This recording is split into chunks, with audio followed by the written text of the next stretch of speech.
Bismillahirrahmanirrahim. Assalamualaikum warahmatullahi wabarakatuh. Waalaikumsalam warahmatullahi wabarakatuh.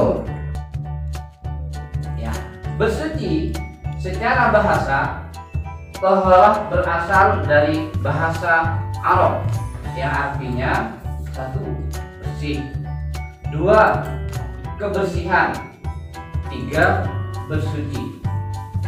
Namun secara istilah tohroh adalah membersihkan diri, pakaian, tempat, dan benda-benda lain dari najis atau hadas menurut cara-cara yang ditentukan oleh syariat Islam. Yang kedua, macam-macam air. Air itu ada klasifikasinya, ada macam-macamnya. Tidak semua air itu bisa digunakan untuk bersuci.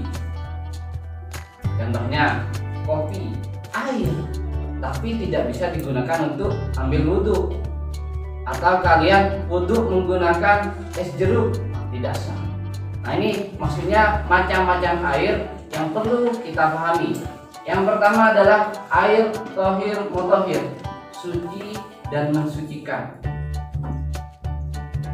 Ada berapa, Pak? Tentunya paling sedikitnya ada 7. Air hujan, air laut, air sungai, air sumur, air sumber, dan yang lainnya. Air yang kedua adalah tohir ghairu mutahhir, suci tapi tidak dapat dibuat bersuci atau tidak dapat mensucikan. Contohnya air kopi tadi, suci, diminum boleh, tapi dibuat wudhu tidak sah. Yang ketiga, air mutanajis atau air yang sudah terkena atau bercampur dengan najis. Contohnya, semisal menaruh air di satu wadah, tiba-tiba ada kucing di wadahnya.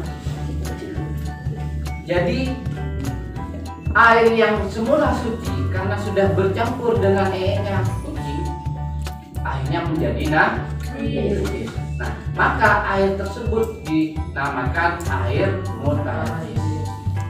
Yang keempat, air musyammas atau air yang dijemur dengan terik matahari. Nah, ini suci tapi makruh digunakan. Boleh, tetap boleh. Berwudu menggunakan air yang dijemur boleh, tapi makruh. Yang terakhir, air mustakmal atau air yang sudah digunakan untuk bersuci.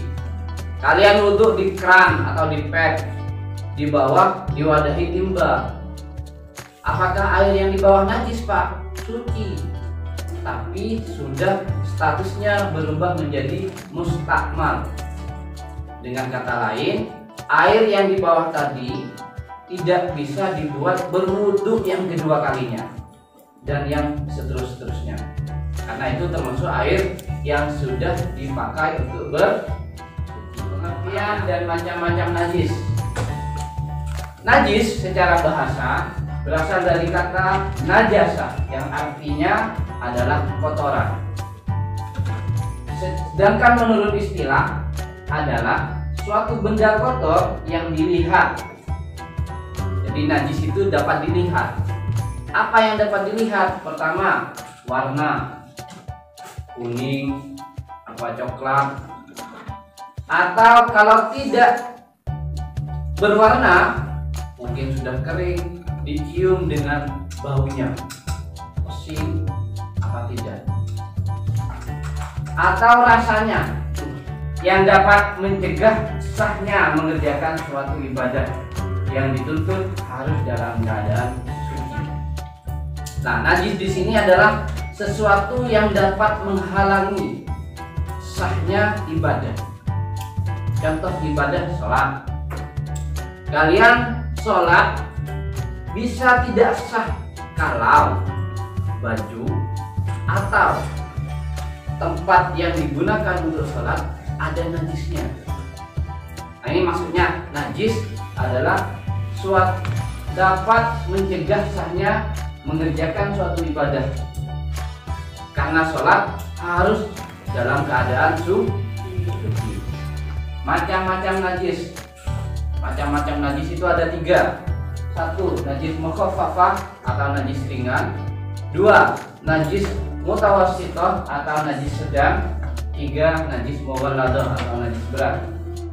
Najis mukhaffafah adalah najis yang berupa air kencing bayi laki-laki. Kalau perempuan, meskipun bayi tidak masuk najis mukhaffafah. Ini hanya khusus kencingnya bayi laki-laki yang syaratnya tidak sampai berumur 2 tahun.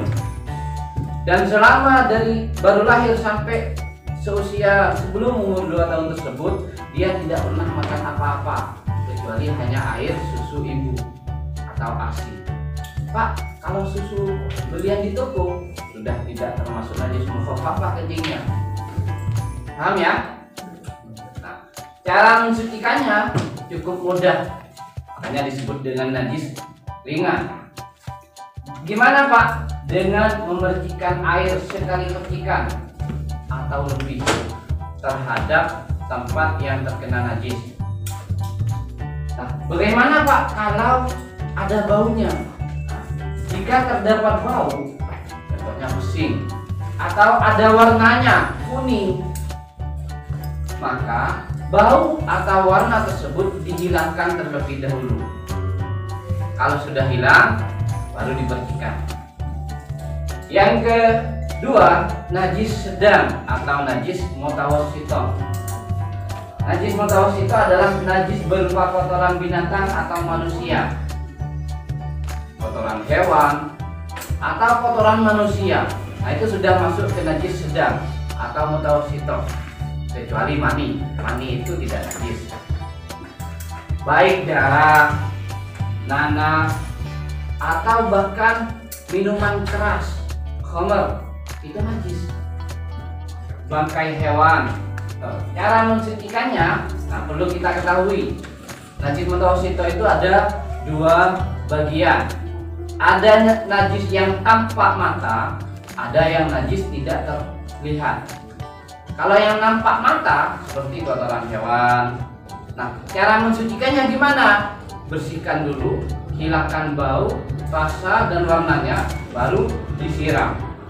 Kalau yang tidak nampak mata, itu namanya najis yang kedua itu hukmiyah, yaitu ya najis yang diyakini ada. Oh, ini tadi bekasnya kotoran ayam, nggak ada, sudah bersih, tapi yakin kalau di situ adalah bekasnya kotoran ayam. Gimana caranya? Hilangkan baunya, warnanya, lalu disiram. Najis mughalladah. Najis mughalladah ini khusus, yaitu najis air liur serta kotoran anjing dan babi. Ini kenapa kok dikatakan berat? Karena cara mensucikannya sangat repot, yaitu dibasuh 7 kali dengan air, salah satunya dicampur dengan debu. Sekarang masuk ke pengertian dan macam-macam hadas. Hadas adalah suatu status hukum bagi seseorang karena suatu perbuatan atau kejadian. Macam-macam hadas, ada hadas kecil dan hadas besar. Hadas kecil, pada intinya hadas kecil itu tidak punya wudu, itu namanya hadas kecil. Apa yang menyebabkan hadas kecil? Pertama, keluar sesuatu dari salah 1-2 lubang, depan maupun belakang, atau yang disebut dengan kubur dan dubur. 2, hilang akal, baik disebabkan mabuk, gila, atau sebab lain seperti tidur. 3, bersentuhnya kulit antara laki-laki dan perempuan yang bukan mahram, mata lututnya. 4, menyentuh kelamin. Kalau hadas besar, pada intinya adalah dia dalam keadaan janabah atau wajib mandi. Salah satu sebabnya bersetubuh bagi yang sudah menikah.